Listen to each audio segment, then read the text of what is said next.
आगामी कार्यक्रम प्रायोजित किया है जॉयस मायर मिनिस्ट्रीज के मित्रों और सहयोगियों ने। उन्होंने अब्राहम से कहा, तुम्हें कुछ पाने के लिए कुछ छोड़ना होता है और आप में से कुछ हैं परमेश्वर के पास आपके लिए कुछ शानदार है जिसे आपको लेना चाहिए, लेकिन आप छोड़ने का काम नहीं कर रहे हैं जैसा परमेश्वर ने आपसे करने के लिए कहा है।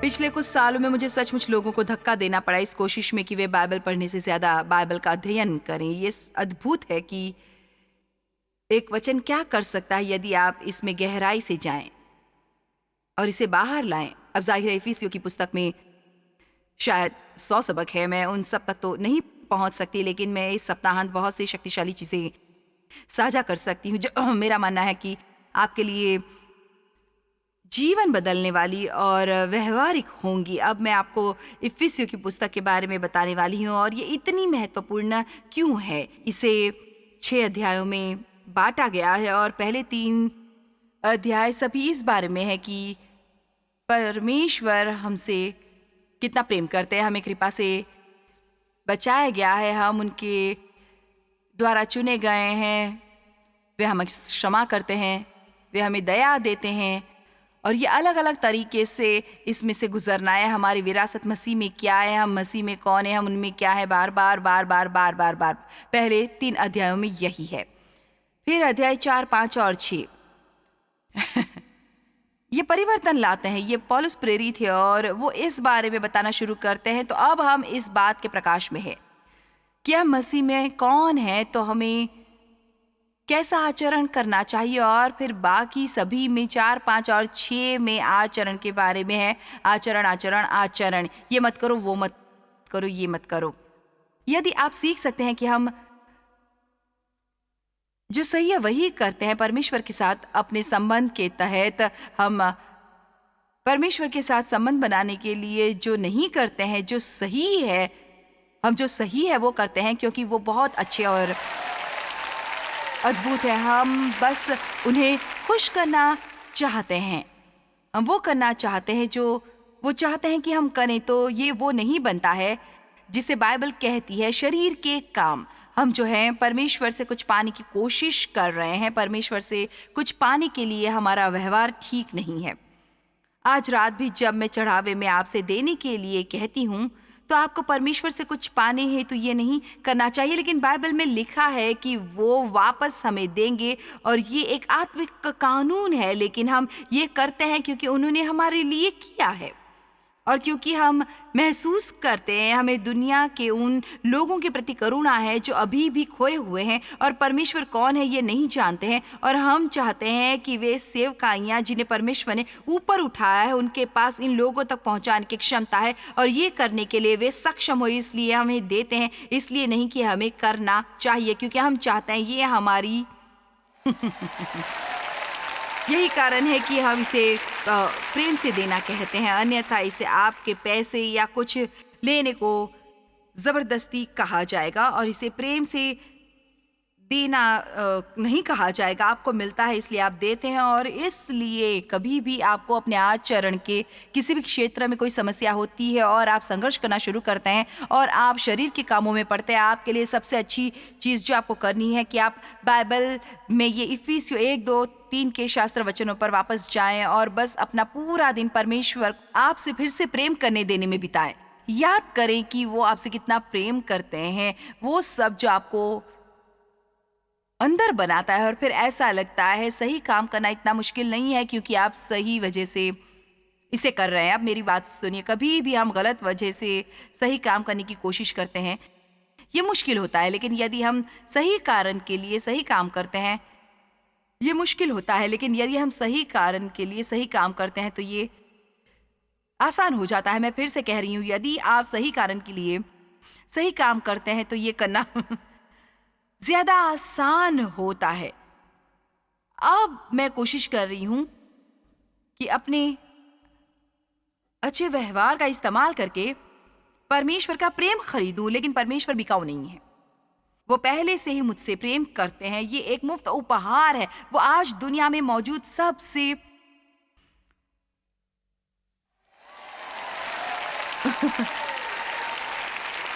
सबसे बुरे पापी से भी प्रेम करते हैं, हम भी उन सब में शामिल होने जा रहे हैं। और मैं आपको कुछ बात बताती हूँ, आप कानून और अनुग्रह में अंतर जानते हैं। और मैं आपको बता दूँ, जिस वक्त आप यहाँ से जाते हैं, यदि इस पूरा सप्ताहांत आप यहाँ हो सकते हैं, मैं आऊँगी। यदि आप अपने प्लान बदल सकते हैं, अपने प्लान बदल दो। यदि आप नहीं कर सकते तो ऐसा महसूस न करें जो आप कुछ खोने जा रहे हैं। ये पत्र पौलुस द्वारा लिखा गया है, शायद उसकी रोम में 2 सालों की कैद के दौरान मसीह की मृत्यु के लगभग 60 साल बाद। अब हम अध्याय 3 पढ़ना शुरू करने वाले हैं। पौलुस प्रेरित एक प्रकार फिर उल्लेख करता है कि वो ईश्वर का कैदी है, और मुझे लगता है ये सोचने लायक है और क्षण भर इसके बारे में सोचना चाहिए, क्योंकि इससे मतलब है ये कैद में था। मैं आपको बता दूं, मुझे वास्तव में उस जेल की कोठरी में खड़े होने का सौभाग्य मिला जहां वो था। और उस समय जब वो वहां था, वहां से जहां वो था, शहर की सीवर पाइप गुजरती थी। मैं इसकी कल्पना भी नहीं कर सकती। और उसने ये पुस्तक लिखी जिसे आज हम यहाँ खड़े होके पढ़ रहे हैं। तो मुझे ये मत बताओ कि तुम परमेश्वर के लिए कुछ नहीं कर सकते हो। ये मत कहो कि आपके पास बहुत सी व्यक्तिगत समस्या है, क्या परमेश्वर के लिए कुछ नहीं कर सकते हैं। आप अपनी व्यक्तिगत समस्याओं के दौरान जितना अधिक आप परमेश्वर के लिए करते हो, उतना ही कम वे आपको परेशान करेंगे। आमीन। आप अपने जीवन पर परमेश्वर के बुलावे को पूरा करने के लिए कितना दुख उठाने की इच्छा करते हैं। मुझे लगता है आज के दिनों में हमें थोड़ी और शिक्षा की जरूरत है। आप जानते हैं कि क्योंकि हमारी पश्चिमी समस्याओं में हम आरामदायक होने के बहुत आदी हो गए हैं, हम असुविधाजनक होना नहीं चाहते। वो आपको सुनना चाहिए, आपको कुछ बातें सुननी चाहिए। इन मीटिंग्स के बारे में भी हमें कुछ शिकायतें मिलती हैं, ये बहुत ठंडा है, ये बहुत गर्म है, मुझे बहुत दूर गाड़ी पार करने को मिली। मैं आपको भारत लेके चलती हूँ। वहाँ मीटिंग में पहुँचने के लोग 3 दिन का समय निकालते। मेरा मतलब है, मुझे नहीं पता उन लोगों को कैलेंडर किस तरह के मिलते हैं, लेकिन वो 3 दिन तक पहुंचने का समय रखते हैं। कुछ लोग दूसरे लोगों को, जो मैं ये कह रही हूं, उसे क्या बताऊं। 1 पत्रस अध्याय 4 वचन 1, मुझे ये पढ़ना चाहिए। ये बहुत ही शानदार शास्त्र वचन है। तो जबकि मसीह ने शरीर में होकर दुख उठाया, तो तुम भी उसकी मनसा को धारण करके हथियार बांध लो। तो परमेश्वर को खुश करने में विफल होने की बजाय दुख उठाओ। तो ये एक तरह से ऐसा है, ठीक है, मैं आज बाहर जाने के लिए तैयार हो रहा हूं। मैं बिल्कुल नहीं जानता वाह कि मेरा दिन कैसा होगा, लेकिन प्रभु, मैंने बस अपना मन बना लिया है। मैंने अपना मन बना लिया है कि मैं आपको खुश करने में विफल होने की बजाय दुख सहूंगा। तो मैं समय से आगे अपना दिमाग लगा रहा हूं। और क्या ये सुविधाजनक या असुविधाजनक है, मौसम में है या नहीं, मैं वह नहीं कुछ करता जो आप चाहते हैं कि मैं करूं। चाहे मुझे कोई भी कीमत चुकानी पड़े, इसमें कुछ भी लगे, मैं बाहर जाके आपको अच्छे से प्रस्तुत करना चाहता हूं। मुझे लगता है चीजें हमारे लिए बहुत बेहतर हो सकते हैं यदि हम दुनिया में बाहर निकलने से पहले कुछ फैसले ले लें और बस वहां निकल के चीजों से लड़ने की कोशिश शुरू ना करें। कुलुस्सियों में भी पौलुस कहता है, शरीर को मार दो, शरीर में मत चलो। वो कहता है, इसे मार दो। मुझे लगा नहीं था कि मुझे तालियां मिलेंगी, लेकिन आप जानते हैं वो क्या कह रहा है कि इसे खिलाना बंद करो, शरीर को खिलाना बंद करो। जब आप काम पर जाते और आपकी भावनाओं को चोट पहुंचती है, बजाय उन पर नाराज होने के और उनसे बातचीत बंद करने के, बस इस तरह से व्यवहार करके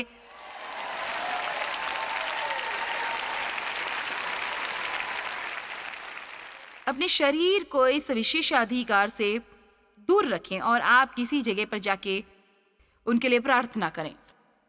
इफिसियों 3:5, जो और समयों में मनुष्य की संतानों को ऐसा नहीं बताया गया था, जैसा कि आत्मा के द्वारा अब उसके पवित्र प्रेरितों और भविष्यद्वक्ताओं पर ग्रहण किया गया है, अर्थात ये कि मसीह यीशु में सुसमाचार के द्वारा अन्य जातीय लोग मिरास में साझी और एक ही देह के और प्रतिज्ञा के भागी हैं। अब आप जानते हैं पौलुस को उन्हें इस बड़े रहस्य के बारे में सिखाने के लिए बुलाया गया था और हम उसे पढ़ सकते हैं।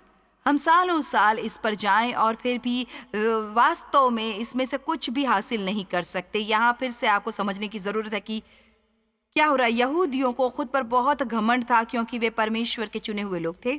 उनके पास विरासत थी और उनके पास परमेश्वर का समर्थन और वे कानून जानते थे और वे कानून का पालन करते थे और वे धार्मिक थे। तो अब पौलुस आके उन्हें बताने वाला था। ये एक रहस्य होने वाला था जिसे समझना तुम्हारे लिए मुश्किल होने वाला है। खैर, यहूदियों को अब यहाँ लाया जाएगा। खैर, एक रुको, अब लूका में एक आदमी के बारे में रुकिए। एक कहानी, एक दृष्टांत है जिसे बाहर काम करने के लिए भेजा गया और उसके मालिक ने कहा, वो वास्तव में बहुत सुबह आया था और उसके मालिक ने कहा, तू पूरा दिन मेरे लिए काम कर और मैं तुझे उसके बदले ये दूंगा। और हम कह सकते हैं अपने 6 बजे काम करना शुरू किया तो 8 बजे के करीब कुछ और लोग आए और उन्होंने कहा, ठीक है, तुम खेत में जाके काम करो और मैं दिन के अंत जो उचित होगा वे मैं तुम्हें दूंगा। दोपहर में कुछ और लोग आए, ठीक है, तुम बाहर जाके काम करो और दिन के अंत में जो उचित होगा वो मैं तुम्हें दूंगा। दोपहर 3 बजे थोड़े और आदमी आए, तुम बाहर जाके काम करो और दिन के अंत में जो उचित होगा वह मैं तुम्हें दूंगा। काम खत्म करने के समय से 1 घंटा पहले कुछ और आदमी आए, ठीक है, तुम बाहर जाके खेत में काम करो और दिन के अंत में जो उचित होगा मैं दूंगा। खैर, दिन का अंत हुआ और उसने सबको एक जैसा ही भुगतान किया। खैर, ये आदमी जो सुबह से काम कर रहा था वो थोड़ा परेशान था। खैर, रुको, ये ठीक नहीं है। आप जानते हैं ये कैसा होगा? ये ऐसा होगा जैसे कोई जो एक मसीह परिवार में पला बड़ा है। जब वे 2 साल के थे, संडे स्कूल में थे, बाइबल जानते थे, भजन संहिता और नीति वचन को याद किया, हर एक चर्च सर्विस में जाते थे, अपना जीवन भर उसमें लगाते थे। मेरा मतलब है वे क्रिश्चियन कॉलेज में गए, उनके पास धर्मशास्त्र में डिग्री थी, वे तो जैसे सुपर गुड हैं। और तब उन्हें वहाँ खड़े रहकर और परमेश्वर को उन अधर्मियों पर जो अभी अभी बचाए गए थे अत्यधिक भलाई करते देखना, ओह आओ भी, जो अभी केवल 2 सप्ताह पहले बचाया गया। और मैं आपको बता दूं, इसे निगलना मुश्किल है। अब यहाँ धार्मिक सोच आती है, क्या आप इसके लिए तैयार हैं? वे इसके लायक नहीं हैं। मैं इसके लायक हूँ, वे इसके लायक नहीं हैं। और परमेश्वर हमें ये एहसास दिलाने के लिए कि हमारे साथ ऐसा करते हैं कि हम अभी भी कितनी विधि सम्मत हैं कभी कभी, और हम कैसे सोचते हैं कि हम अपने अच्छे व्यवहार के कारण किसी चीज के लायक है और वो कहने की कोशिश कर रहे हैं, मैं अच्छा हूं, मैं नहीं चाहता तुम मेरे लिए कुछ करो क्योंकि फिर तुम सोचते हो कि तुम किसी चीज के लायक हो। मैं चाहता हूं कि आप इसे मेरे लिए कर रहे हैं क्योंकि आप मुझसे प्रेम करते हो और इसलिए क्योंकि ये आपको करना है। लेकिन मैं कभी ये नहीं चाहता कि आप ये सोचे कि मेरा आपको कुछ लेना देना बनता है, क्योंकि मेरा तुम्हारी तरफ कुछ भी देना नहीं बनता है। और हम यदि हमारे पास परमेश्वर का हृदय है तो हमें दूसरे लोगों के राज्य में आते देख के रोमांचित होना चाहिए और उन्हें आशीषित होते देख रोमांचित हो, क्योंकि हमारे पास यहाँ वो हैं। हमारे पास हमारे पूरे जीवन में परमेश्वर को जानने का सौभाग्य था, हमारे पास अध्ययन करने, सीखने और बढ़ने का सौभाग्य था। और ये इंसान, हाँ, परमेश्वर इन पर अपने आशीष बरसा रहे हैं, लेकिन अभी इन्हें लंबा रास्ता तय करना है, उन्हें बहुत कुछ सीखना है, बहुत कुछ है जिसमें से अभी उन्हें गुजरना है।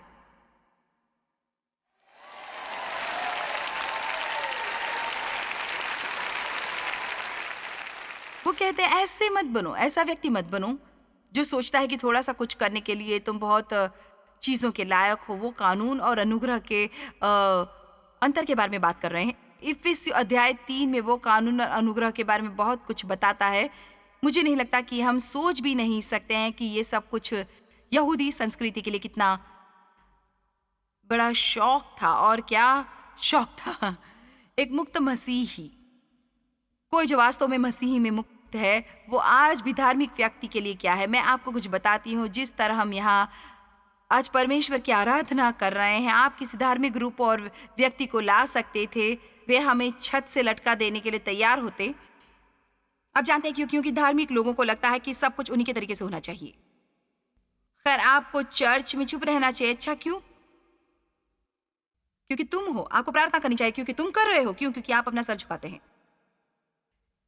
ये सब उनके परमेश्वर तक पहुंचने के नियम है, लेकिन हमारी अगुवाई पवित्र आत्मा के द्वारा होती है। और आप जानते हैं इसका क्या मतलब है। परमेश्वर हम सबके व्यक्तिगत रूप से निपटेंगे। आप चलते फिरते हुए भी प्रार्थना कर सकते हैं। आप अपने मुंह के बल लेट कर प्रार्थना कर सकते हैं। आप एक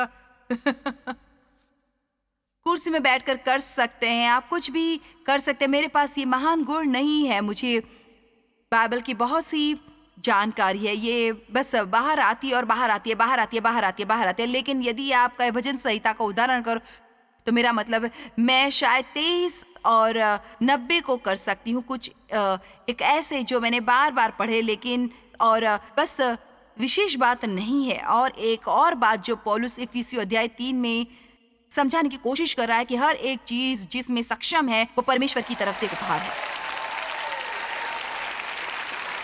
और हम जो हैं इसके अलावा किसी और के जैसा होने की उम्मीद करना बंद करना चाहिए। आमीन। अब आप नियमों का पालन करते हुए परमेश्वर तक नहीं पहुंच सकते हैं। और मैं ये नहीं कह रही कि अनुशासन गलत है, अनुशासन अच्छा है। मैं बुरा नहीं मानती जैसे व्यक्तिगत नियम जो आप अपने लिए बनाते हैं, लेकिन आप नहीं कर सकते। लेकिन आप किसी चीज के बारे में विधि सम्मत नहीं बन सकते। आप जानते हैं मैं अपने हर दिन शुरू के कुछ घंटे परमेश्वर के साथ बिताती हूँ, लेकिन क्या आप जानते हैं यदि किसी वजह से मैं इसमें चूक जाऊं, ऐसा अक्सर मेरे से होता नहीं है क्योंकि ये मेरे लिए बहुत महत्वपूर्ण है, लेकिन यदि कभी मेरे साथ हो तो मैं इस बारे में बिल्कुल अपराधी महसूस नहीं करती। परमेश्वर के पास हमेशा उनके लोगों के लिए एक लंबी पूरी योजना है और परमेश्वर के पास आपके लिए भी एक लंबी दूरी योजना है। मैं चाहती हूँ कि आप इसे जानें। और अभी आपके जीवन में क्या चल रहा है ये उससे एकदम अलग है कि अगले साल क्या होगा, उसके साल क्या होगा, उसके साल कोई फर्क नहीं पड़ता कि चीजें कितनी अच्छी हैं, वे बेहतर हो सकती, कोई फर्क नहीं पड़ता कि वे कितने बुरे हैं, वे बेहतर हो सकते हैं। इसलिए आपके भविष्य के लिए परमेश्वर के मन में सिर्फ एक चीज है और वो है बेहतर। आमीन। और मैं चाहती हूँ आप इसे जान ले। वो कहते हैं मैं विचार और योजनाएं जानता हूँ जो आपके लिए, मेरे पास विचार और योजनाएं आपके कल्याण के लिए। तो अब परमेश्वर के पास उसके आदमी के लिए शुरू से एक अच्छी योजना थी। मेरा मतलब है यदि आप पीछे वापस जाके उत्पत्ति अध्याय 1 पढ़ें, उनके पास आदम और हवा के लिए एक बड़ी योजना थी। ये तो ऐसा था, ये खूबसूरत जगह, ये सब कुछ है, तुम जो चाहते हो वो सभी फल खाओ, तुम मजे करो, ये सभी संसाधन लो, परमेश्वर की आदमी की सेवा में उनका उपयोग करो। यहां सिर्फ एक चीज है जो मैं चाहता हूं कि तुम करो। क्या ये अद्भुत नहीं है? तुम ये सब कुछ कर सकते हो। सिर्फ एक छोटी सी चीज है जो मैं चाहता हूं कि तुम ना करो। खैर, ये वो चीज है जिससे शैतान खेलने की कोशिश करने वाला है। तो वो तर्क के जरिए हवा को लुभाता है। आपको तर्कों के बारे में सावधान रहना चाहिए। आपके लिए जरूरी नहीं कि आप तर्क देने की कोशिश करें। परमेश्वर कभी कभी बहुत ज्यादा अभिषेक पूर्ण हो सकते हैं। ये काफी अविवेक पूर्ण था जब उन्होंने जाके अब्राहम से कहा अपना परिवार, अपना घर और वो हर चीज जिनसे तेरी पहचान है छोड़ दे और वो जगह जा जो मैं तुझे दिखाता हूं, वहां चला जा। और उन्होंने उसे ये भी नहीं बताया कि उसे कहाँ जाना चाहिए। अब सब चीजों से दूर जाने को तैयार होंगे जबकि वे जानते नहीं कि वे कहाँ जा रहे थे। मेरे साथ भी कुछ ऐसा ही हुआ जब परमेश्वर ने मुझे उत्तर, दक्षिण, पूरब, पश्चिम ले जाने के लिए कहा और मैंने अपनी खरोंचे लगी डेस्क और पुराने कैलकुलेटर और इसके अलावा कहीं भी न जा सकने वाली नौकरी छोड़ दी। मुझे बिल्कुल पता नहीं था कि मैं, और मुझे बहुत कुछ अब्राहम जैसा महसूस हो रहा था। लेकिन मैं आपको बता दूं, आप हमेशा, आप मेरी बात सुनिए, आपको जो कुछ चाहिए वो पाने के लिए आपको हमेशा अपना कुछ छोड़ना पड़ता है। और यदि आप इसके अलावा किसी और चीज के लिए नहीं आए थे तो फिर ये यहाँ होने के लायक है। ये बोने और काटने के उसी सिद्धांत का पालन करना है। आप बोते हैं, आप कुछ छोड़ते हैं, फिर अंत में आप अधिक पाते हैं। और छोड़ना हमेशा मुश्किल होता है। ज्यादा मिलने पर हम उत्साहित होते हैं, लेकिन ये छोड़ने की शुरुआत है। समय, समय और ज़्यादा समय और समय, थोड़ा समय और फिर फसल। अब देखा, आप में से एक ने भी समय के लिए ताली नहीं बजाई। मुझे समय के लिए एक भी ताली नहीं मिली। तो यहाँ बस पल भर के लिए मेरा पालन करें। मेरा विश्वास है कि आप इसमें से अपने जीवन के लिए कुछ हासिल करने जा रहे। तो शैतान ने हवा को लुभाया, हवा ने आदम को लुभाया। आदम और हवा के पाप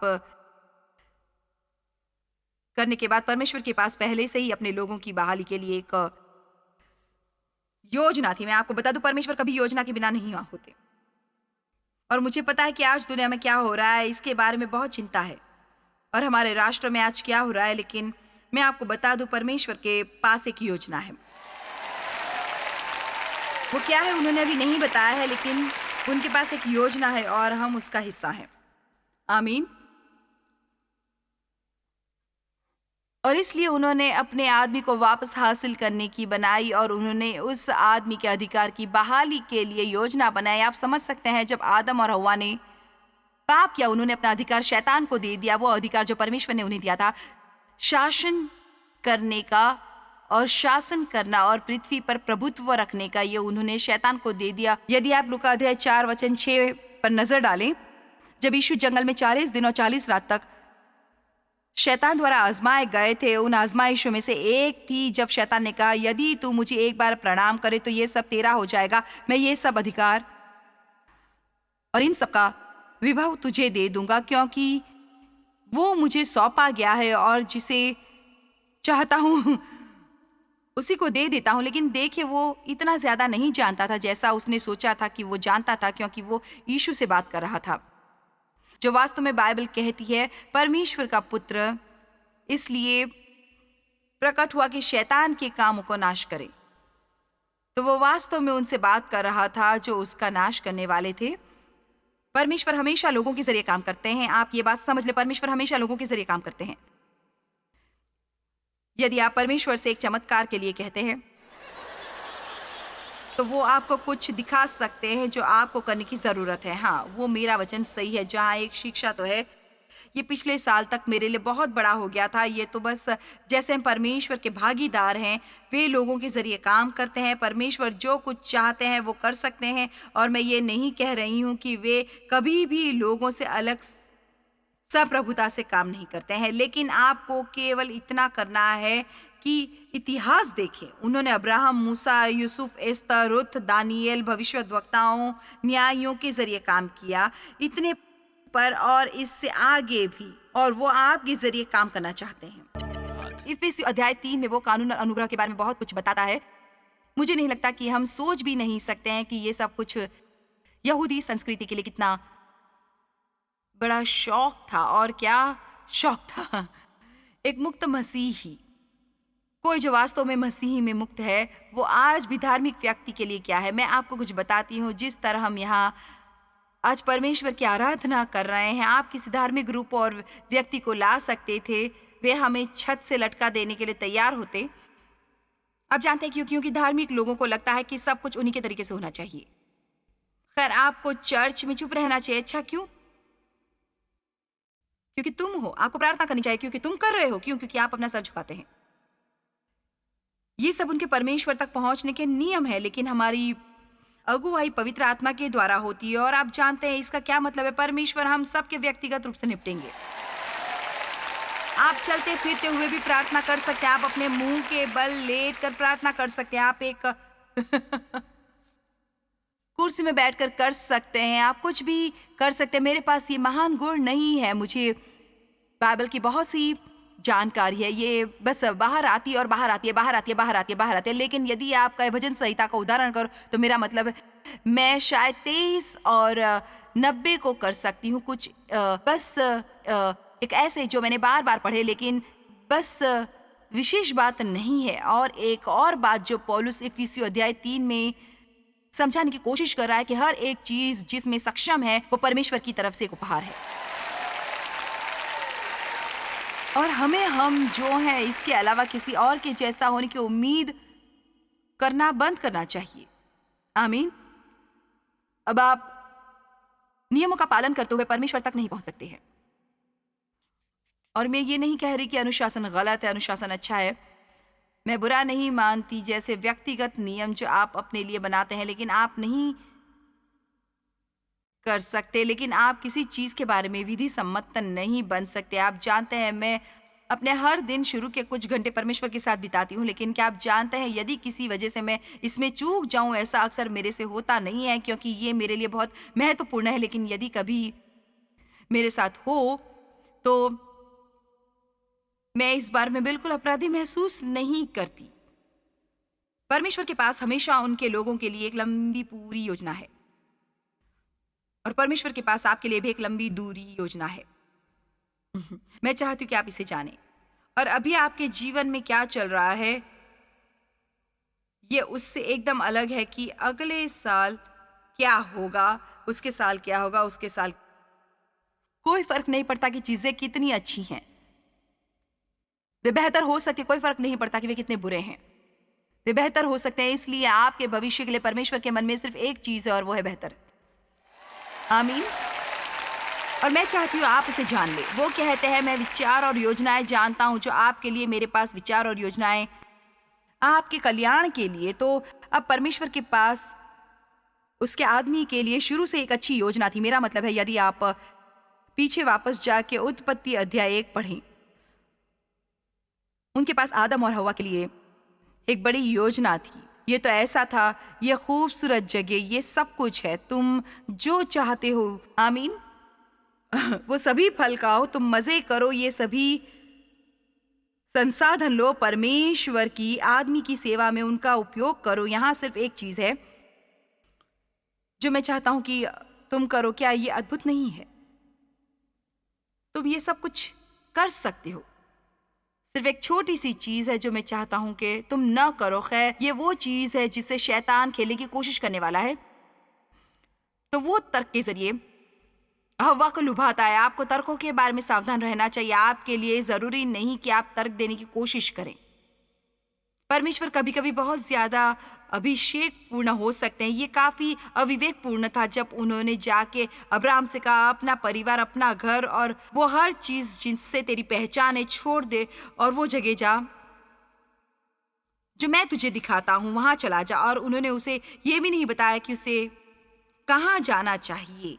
अब सब चीजों से दूर जाने को तैयार होंगे जबकि वे जानते नहीं कि वे कहाँ जा रहे थे। मेरे साथ भी कुछ ऐसा ही हुआ जब परमेश्वर ने मुझे उत्तर, दक्षिण, पूरब, पश्चिम ले जाने के लिए कहा और मैंने अपनी खरोंचे लगी डेस्क और एक पुराने कैलकुलेटर और इसके अलावा कहीं भी न जा सकने वाली नौकरी छोड़ दी। मुझे बिल्कुल पता नहीं था कि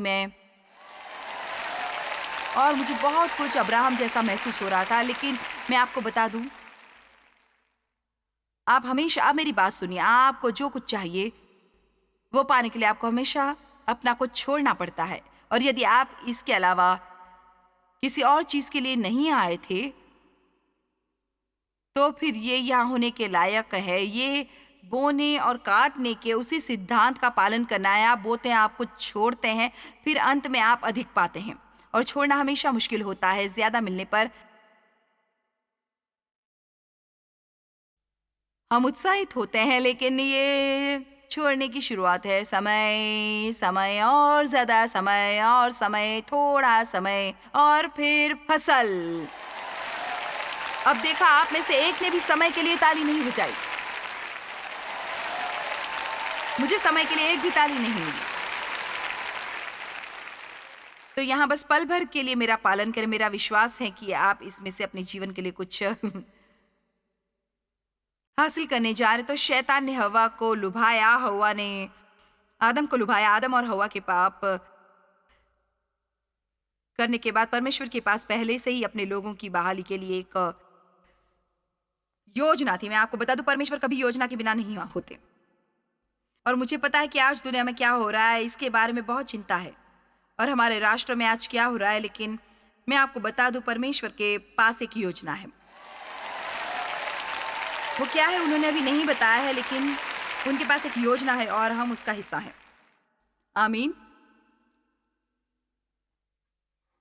और इसलिए उन्होंने अपने आदमी को वापस हासिल करने की बनाई और उन्होंने उस आदमी के अधिकार की बहाली के लिए योजना बनाई। आप समझ सकते हैं, जब आदम और हव्वा ने पाप किया, उन्होंने अपना अधिकार शैतान को दे दिया, वो अधिकार जो परमेश्वर ने उन्हें दिया था शासन करने का और शासन करना और पृथ्वी पर प्रभुत्व रखने का, ये उन्होंने शैतान को दे दिया। यदि आप लूका अध्याय 4 वचन 6 पर नजर डालें, जब यीशु जंगल में 40 दिन और 40 रात तक शैतान द्वारा आजमाए गए थे, उन आजमाइशों में से एक थी जब शैतान ने कहा, यदि तू मुझे एक बार प्रणाम करे तो ये सब तेरा हो जाएगा, मैं ये सब अधिकार और इन सब का विभव तुझे दे दूंगा, क्योंकि वो मुझे सौंपा गया है और जिसे चाहता हूं उसी को दे देता हूं। लेकिन देखिए, वो इतना ज्यादा नहीं जानता था जैसा उसने सोचा था कि वो जानता था, क्योंकि वो यीशु से बात कर रहा था, जो वास्तव में बाइबल कहती है परमेश्वर का पुत्र इसलिए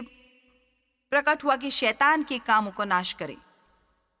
तो वो वास्तव में उनसे बात कर रहा था जो उसका नाश करने वाले थे। परमेश्वर हमेशा लोगों के जरिए काम करते हैं। आप ये बात समझ ले, परमेश्वर हमेशा लोगों के जरिए काम करते हैं। यदि आप परमेश्वर से एक चमत्कार के लिए कहते हैं तो वो आपको कुछ दिखा सकते हैं जो आपको करने की जरूरत है। हाँ, वो मेरा वचन सही है। जहाँ एक शिक्षा तो है, ये पिछले साल तक मेरे लिए बहुत बड़ा हो गया था। ये तो बस जैसे हम परमेश्वर के भागीदार हैं, वे लोगों के जरिए काम करते हैं। परमेश्वर जो कुछ चाहते हैं वो कर सकते हैं। और मैं ये नहीं कह रही हूँ कि वे कभी भी लोगों से अलग संप्रभुता से काम नहीं करते हैं, लेकिन आपको केवल इतना करना है कि इतिहास देखें। उन्होंने अब्राहम, मूसा, यूसुफ, एस्तर, रुथ, दानियल, भविष्यद्वक्ताओं, न्यायियों के जरिए काम किया, इतने पर और इससे आगे भी, और वो आपके जरिए काम करना चाहते हैं। एक व्यक्ति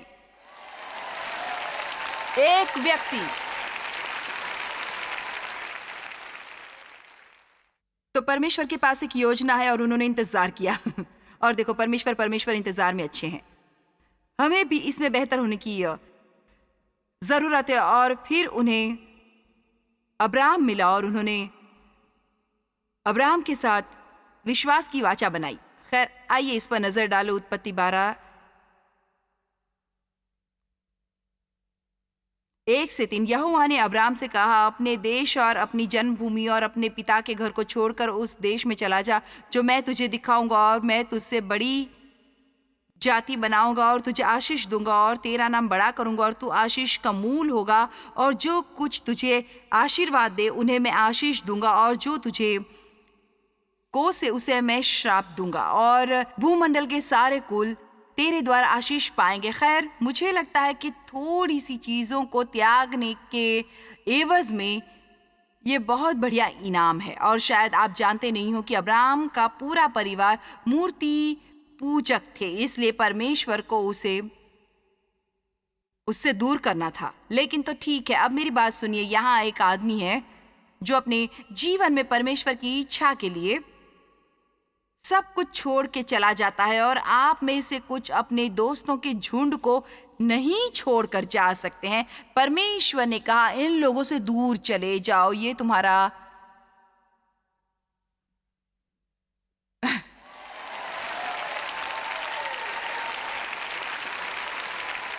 जीवन जहर बना रहे हैं, या ये बिल्कुल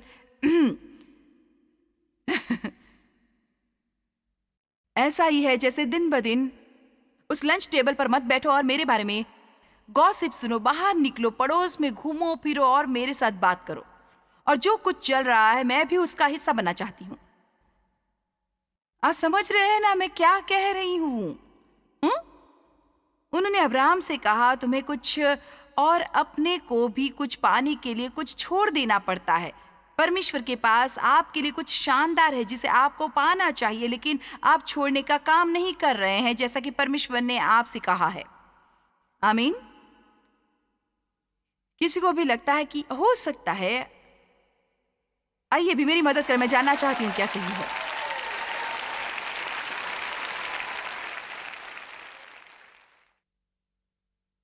तो फिर उन्होंने अब्राहम से ये वाचा जो मैंने तुम्हारे साथ बांधी है उसे कैसे मुहर लगाई जाए तुम तुम्हें अपने शरीर का खतना करना होगा। खैर, खतने का मतलब है शरीर को काटना। अब ये पुराने नियम है, आज वो चीज़ों के साथ अलग तरीके से निपटते हैं। परमेश्वर हमें हमारे शरीर को नष्ट करने के लिए नहीं कह रहे हैं, वो कह रहे हैं अपने हृदय का खतना करो। दूसरे शब्दों में, शरीर के अनुसार मत चलो। अपने हृदय में से शरीर के हिस्सों को काट दो। पूरे दिल से जीवन की मिली जुली इच्छाओं के बिना मेरी सेवा करो। तो अब असल में जल्दी से इसका पालन करो। तो अब्राहम को बहुतायत में आशीषों का अनुभव हुआ, लेकिन इन आशीषों को पीछे छोड़ने के लिए उसको जो वारिस नहीं था और वो एक बच्चा चाहता था, और वो और उसकी पत्नी की इतनी उम्र हो चुकी थी कि बच्चा नहीं हो सकता था। बच्चा पैदा करने की उनकी उम्र बहुत पहले गुजर चुकी थी। शरीर के कामों में पड़ के एक बड़ी गलती करने के बाद उस सब में जाने का हमारे पास अभी समय नहीं है। आखिर उनका अपना बच्चा हुआ और उसका नाम इसहाक था। तो अब ये सुनो, आखिरकार अब्राहम जो परमेश्वर का आदमी था, उसने सारा से विवाह किया। उसके इसहाक हुआ, इसहाक से याकूब हुआ, याकूब के यूसुफ हुआ, जो ऐसा लगता है, अब मैं चाहती हूँ कि आप इसे समझ लें, जो बहुत ही अनुचित परिस्थितियों को दिखाता है। वो मिस्र पहुंचा जहाँ परमेश्वर ने 7 साल के अकाल की वजह से जो आने वाले था उसे विशिष्ट रूप से रखा था, और जब वो वहाँ था उसके साथ भी बदतर व्यवहार किया गया था। और वो पोतीपर नाम के एक आदमी के घर में था और उसकी पत्नी यूसुफ को पसंद करने लगी और वो उसके साथ सेक्स करना चाहती थी, लेकिन उसने मना किया। उसने उसके बारे में झूठ कहा और वो 13 साल के लिए जेल चला गया उस काम के लिए जो उसने किया ही नहीं था। ये सभी अनुचित चीजें उसके जीवन में हो रही थी। परमेश्वर उसे अनुचित परिस्थितियों के जरिए वहां लाए थे, और भी ज्यादा अनुचित परिस्थितियों ने उन दैहिक कामों से जो शायद उनमें थे उसे काटा, छांटा और तराशा। उसने अपनी ईमानदारी बनाए रखी। आप में से कितने ऐसी जगह पर हैं और आप नहीं जानते कि आप वहाँ कैसे आए और आप वहाँ होना नहीं चाहते हैं और ये आपको बहुत अनुचित लगता है। खैर, क्या आप जानते, परमेश्वर ने यूसुफ को एक खास उद्देश्य के लिए वहाँ विशिष्ट रूप से रखा था और वो उन परिस्थितियों का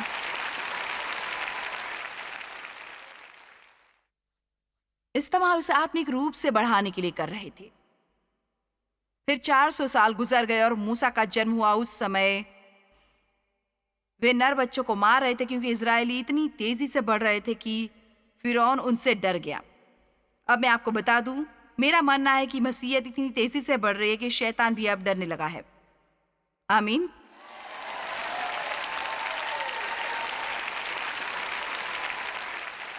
लेकिन परमेश्वर की एक योजना थी। कोई कहे परमेश्वर की एक योजना है, और उन्होंने मूसा के जन्म की व्यवस्था की। दाइना फिरौन के बजाय परमेश्वर से ज्यादा भयभीत थी और इसलिए उन्होंने उसे पैदा होने दिया, और उसकी माँ ने जब तक वो कर सकती थी उसने उसे रखा, लेकिन वो केवल कुछ महीने का था और उसे पता चला कि वो उसे नहीं रख सकती थी क्योंकि वो उसे ढूंढ लेते। तो उसने उसे लपेट के एक टोकरी में डाला, उसे परमेश्वर को समर्पित कर दिया, उसे नदी में डाल दिया। और पता है उसे किसने पाया? फिरौन की बेटी ने। तो वो उसे महल में लाके उसे अपने बेटी की तरह पाला, और फिर एक बार परमेश्वर ने उसे विशिष्ट रूप से रखा। मैं चाहती हूँ कि आप इस मुद्दे को आज रात समझे कि आप समझ नहीं सकती कि परमेश्वर आपके जीवन में क्या कर रहे हैं, लेकिन परमेश्वर जानते हैं कि वो आपके जीवन में क्या कर रहे हैं। और हो सकता है अभी आप जिसमें से गुजर रहे हैं वही आपकी प्रार्थनाओं का जवाब है जो आपने मांगी थी, लेकिन आपको बस वो दिखाई नहीं दे रही। इसलिए मैं सलाह देती हूँ कि आप व्यवस्थित हो जाएं और आप जहाँ कहीं हैं आनंद से रहे और कहे, परमेश्वर मैं आप पर विश्वास करता हूँ, मेरे जीवन के लिए आपकी एक योजना है और आपकी मर्जी का पूरा होने से कोई नहीं रोक सकता। आमीन। तो मूसा वहां था और उसने दासों को मिस्र से बाहर लाने का नेतृत्व किया, और आप जानते बार बार लगातार, और फिर आप जानते सभी भविष्यद्वक्ता, और आप जानते हैं रुत को देखा, वो लोगों के जरिए काम करते हैं। आमीन। और फिर हमारे पास है सभी चेले प्रेरित, और अब आज हम यहाँ हैं और परमेश्वर ने लोगों को बढ़ाया वचन की शिक्षा देते रहने के लिए। और क्या आप जानते हैं, कोई भी परमेश्वर को रोकने वाला नहीं है, क्योंकि सुसमाचार लगातार आगे बढ़ता जा रहा है और लोगों को बचाया जाता रहेगा, क्योंकि परमेश्वर के पास अपने लोगों के लिए योजना है। आमीन। यहाँ बहुत सी अच्छी चीज़ें हैं, यदि मुझे कुछ और मिले तो मुझे ऐसा करने दो। मैं करती हूँ। क्या आप एक और बात सहन कर सकते हैं? ठीक है, आपको ये अच्छा लगेगा। इफिसियों 3:14 कहाँ से शुरू करना है मैं बताती हूँ। वचन 14।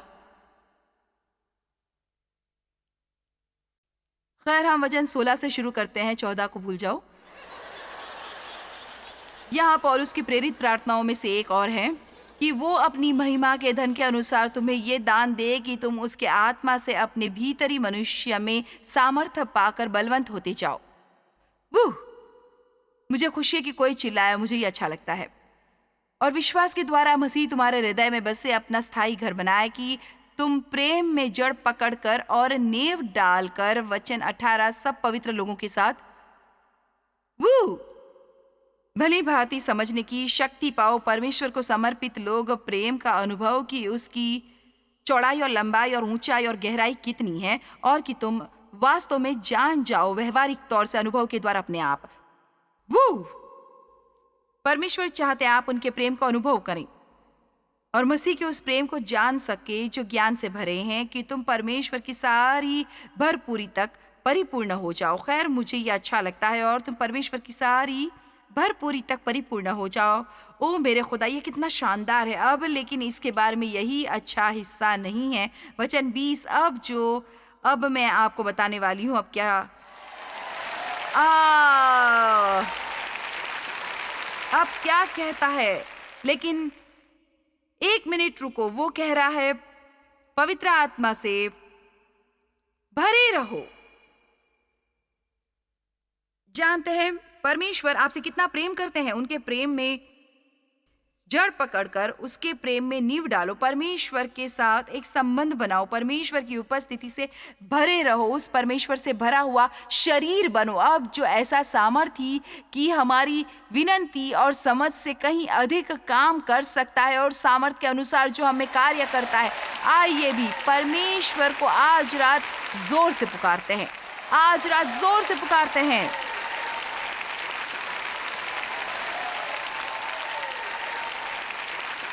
हमारा परमेश्वर एक अद्भुत परमेश्वर है। आमीन।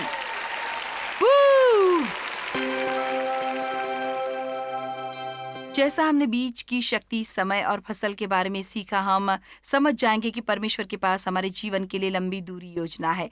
ये शायद अभी आपको नजर ना आए, लेकिन परमेश्वर पर विश्वास करें और उन्हें आपकी वर्तमान परिस्थिति में काम करने दें। अब आज आपने केवल इफिसियों के अध्याय 3 के एक छोटे से भाग की शिक्षा के बारे में सुना, लेकिन आप पूरी शिक्षा आज हमारे ऑफर में प्राप्त कर सकते हैं। यदि आप शिक्षाओं के साथ इनका पालन करना चाहते हैं तो आपका दिन शुभ हो। जॉयस मायर मिनिस्ट्रीज में आप हमारे लिए बहुत ही कीमती हैं, जितना कि आप जानते हैं। हम आपकी सराहना करते हैं और इस सेविकाई को दुनिया भर में संभव बनाने के लिए हम अपने दोस्तों और सहभागियों को धन्यवाद देते हैं। हम साथ मिलकर भूखों को खाना खिलाते हैं, गरीबों को कपड़े देते हैं और कई देशों में सुसमाचार बांटते हैं। अपना प्रार्थना निवेदन भेजने के लिए कृपया आज ही संपर्क कीजिए jmmindia.org पर। हमारे स्रोतों के बारे में और भी जानिए।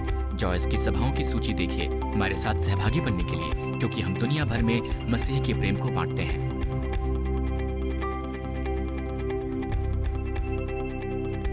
इसका खर्च उठाया है जॉयस मायर मिनिस्ट्रीज के मित्रों और सहयोगियों ने।